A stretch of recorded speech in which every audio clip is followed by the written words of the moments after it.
Coming up on Duck TV News, find out why a distance regulation may prevent more dispensaries from opening in Eugene. And hear why a rest stop for the homeless is moving out of the Whitaker neighborhood to secure better resources.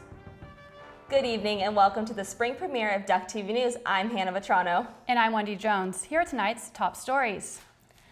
Over the weekend, people of all ages gathered to voice their opinions about recent government threats to cut fundings for the sciences. Reporter Savannah Sear tells us how the citizens of Eugene took part in the National March for Science.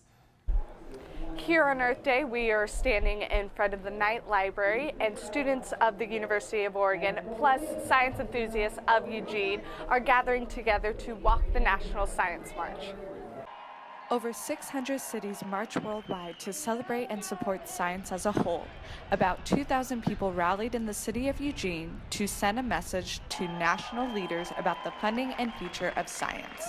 Supporter Ruby O'Connor spoke her views about the march's main concern.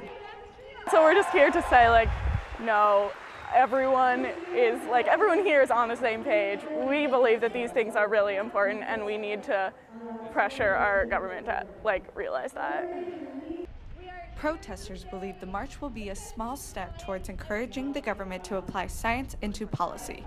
Student Ginny Siegel expresses the need for all to stand together. It doesn't matter if you're interested in science or you're not, science is all around us and it's just such an important thing, so we need to keep it going. Yeah. Reporting for Duck TV News, I'm Savannah Sear. Thanks, Savannah. Marches were held around the globe in 6 continents. In other city news, a Eugene rest stop for the homeless is relocating to the southeast neighborhood while the city continues to search for a permanent site. Until recently, 5 of the rest stops were located in the Whitaker area. Neighbor concerns and executive resources needed resulted in a motion to relocate by the end of April. Policy Coordinator of Homelessness for Eugene, Reagan Watjes, says that they have not found a site that fits the city's strict criteria. In the process now of working with some neighborhoods and community members who have interest in finding rest stop sites and doing outreach in their neighborhood. This temporary rest stop will be under the car camping program. The program allows up to 6 residents to stay in their vehicle or huts overnight. The rest stop and car camping programs have helped more than 160 people transition into secure housing situations. Housing security isn't the only change coming to Eugene. Popular rideshare companies Uber and Lyft are lobbying for a bill to allow the state of Oregon, not individual cities, to regulate their businesses. This is in response to Eugene pulling Uber services from the city in 2015. House Bill 3246 is still being reviewed and no decision has been made yet. Marijuana shops are continuing to increase in numbers around Eugene. Taylor Fritz reports on how a distance requirement may change that.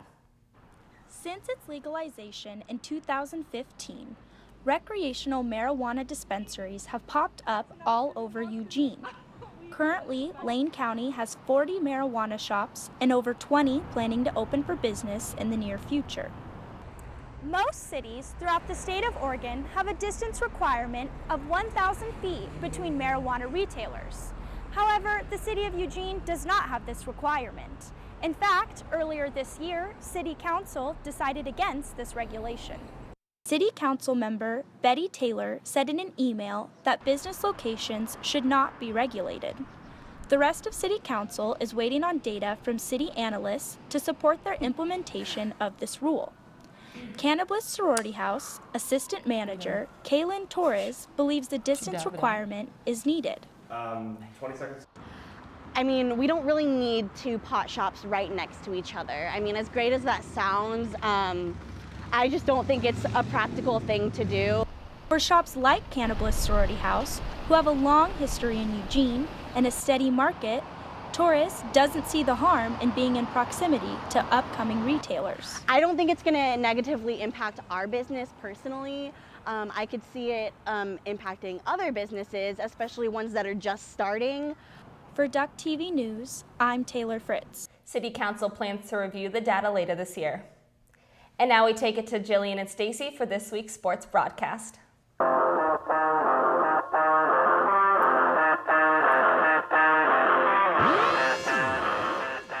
Thanks, Hannah. Welcome to this week's episode of Duck TV Sports. I'm Jillian Smuckler. And I'm Stacy Cumming. Pac-12 championship previews, relays, and upcoming tournaments are just the beginning of this week's episode. We have a lot to discuss today, including the long-awaited Oregon football spring game, so let's get started.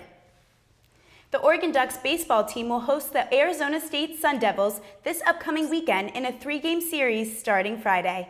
Oregon just finished up a rough series against the Stanford Cardinal, losing the series 3-0 at PK Park. The Cardinal are ranked 5th in the Pac-12 and haven't won a series at Oregon since 2009. The Ducks were unable to complete a comeback in all 3 games in the series. Oregon softball looks to end its losing woes against in-state rival Oregon State this weekend at Jane Sanders Stadium. The Ducks are coming off 3 straight Pac-12 series losses, most recently to the University of Arizona. The Wildcats took the series, winning the first 2 games, but lost to the Ducks on Sunday 4-3. Oregon ranks 3rd in the Pac-12, so the upcoming series against 7th-ranked Oregon State could be the cure the Ducks need to get back to winning after starting the season 35-0. The Oregon football spring game might be a little different this year compared to past years, thanks to new head coach Willie Taggart. Taggart and his coaching staff have brought a new atmosphere and chemistry between the team and coaches. This was clear on the first day of practice. The energy that they bring to practice and the confidence that they instill in us, and they're just letting us play. I mean, right now we're learning a bunch of new stuff, but it's good to see their excitement in us and their faith in us, and hopefully we can just come out here this year and put on a show. The spring game will consist of 2 teams, Team Free and Team Brave. The draft for these teams were released this past Saturday, and this year the coaches have to convince players to join their spring team, and of course, players have to earn the spot to play in the game. Speaking of the spring game, Kara Fagan has the position battles to look out for on Saturday. Take it away, Kara. As the spring game is approaching this Saturday, there will be different position battles to look out for. But for this week's triple threat, I will be highlighting the position battles at quarterback, wide receiver, and linebacker. Let's start with the man under center, the quarterbacks. Last season, Justin Herbert recorded 1,936 yards and scored a total of 19 touchdowns. Herbert showed he was an elite pure passer last season, breaking the school record for passing yards in a game. Even though Herbert is still expected to be a starter when the season comes around, Travis Johnson has been the one standing out during practice and has improved greatly since last year. Head coach Willie Taggart has currently placed Johnson first on the depth chart for quarterback, but that can and will likely change throughout the rest of spring ball. Unlike Herbert, Johnson is a much more mobile quarterback with the ability to run under pressure, something Taggart has shown to appreciate during his time at USF and Western Kentucky in his option heavy scheme. Now let's take a closer look at Malik Levitt and Dylan Mitchell for the battle at wide receiver. They will be battling for the 3rd wide receiver position since Charles Nelson and Darren Carrington are expected to start. Levitt lined up at cornerback last season, but he made the switch from defense to offense. It was difficult for him at the beginning of the spring since he hasn't played wideout since high school, but he looks like he is improving.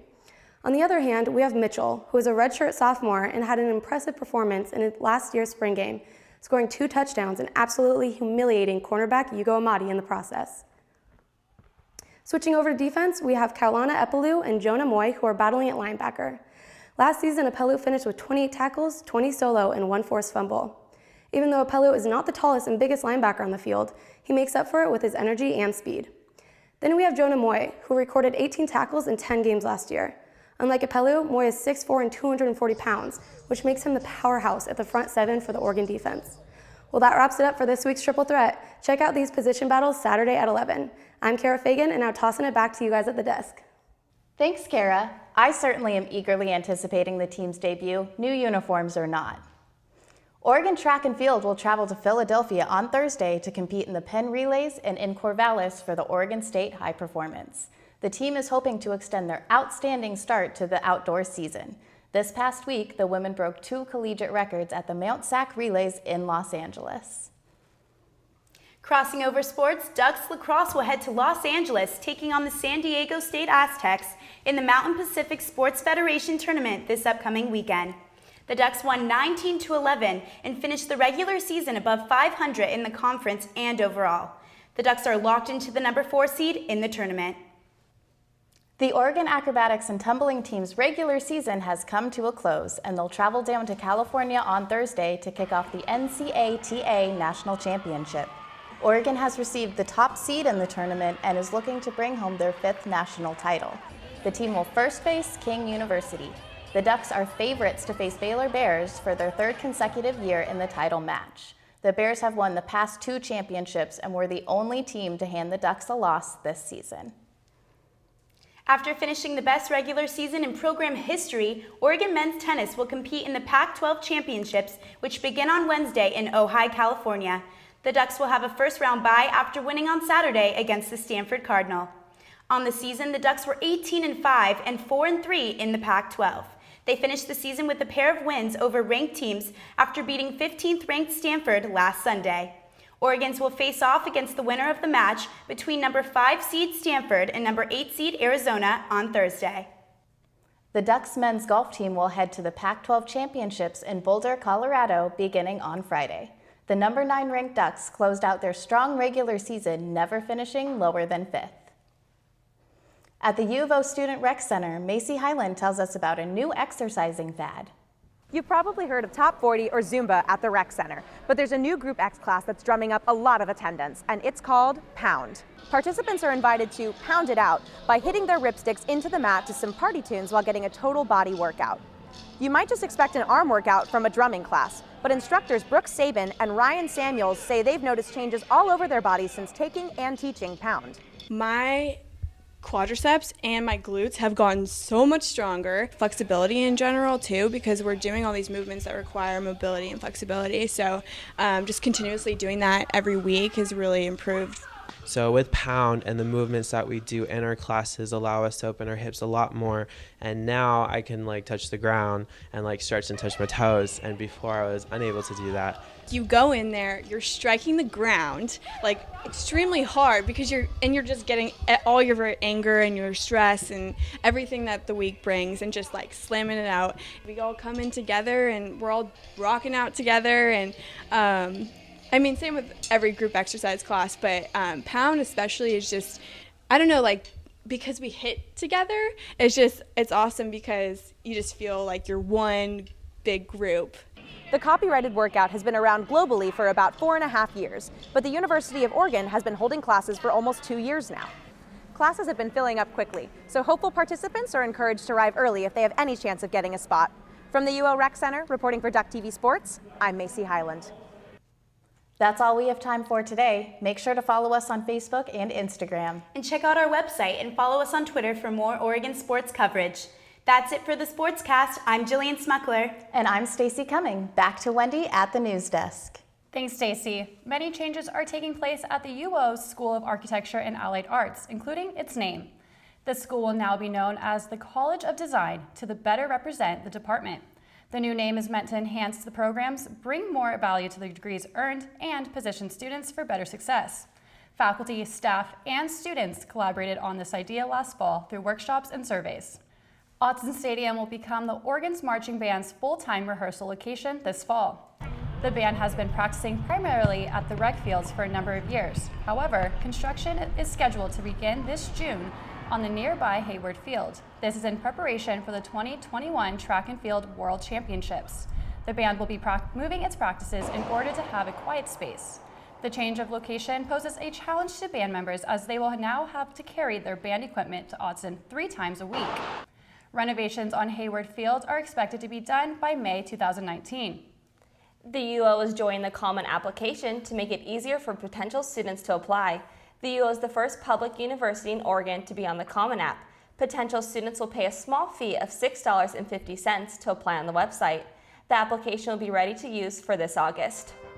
Thank you for joining us tonight on Duck TV News. Make sure to follow us on Instagram and Twitter at Duck TV News. I'm Hannah Vetrano. And I'm Wendy Jones. Have a great night, Eugene.